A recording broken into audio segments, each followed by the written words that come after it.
Hi ಎಲ್ರಿಗೂ ನಮಸ್ಕಾರ. ಇವತ್ತಿನ ವಿಡಿಯೋದಲ್ಲಿ ತುಂಬಾ ಹೆಲ್ತಿಯಾದಂತಹ ಬೀಟ್ರೂಟ್ ಸಲಾಡ್ ಮತ್ತೆ ಮೂಲಂಗಿ ಸಲಾಡ್ ಹೇಗೆ ಮಾಡೋದು ಅಂತ ನಾನು ತೋರಿಸ್ತಾ ಇದ್ದೀನಿ.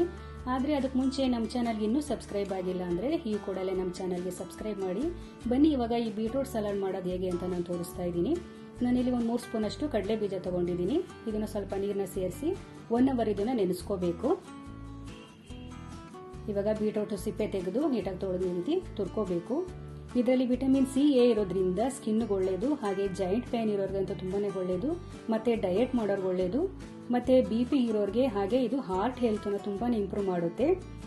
ಈಗ ಈ ತುರಿದಿರುವಂತಹ ಬೀಟ್ರೂಟ್ಗೆ ನೆನೆಸಿರುವಂತಹ ಕಡಲೆ ಬೀಜ ಸೇರಿಸ್ಕೊಳ್ಳಿ. ಹಾಗೆ ನಿಮಗೆ ಸ್ವೀಟ್ ಎಷ್ಟು ಬೇಕಷ್ಟು ನೋಡಿಕೊಂಡು ಬೆಲ್ಲನ ಸೇರಿಸ್ಕೊಂಡು ಈ ರೀತಿ ಮಿಕ್ಸ್ ಮಾಡ್ಕೊಳ್ಳಿ.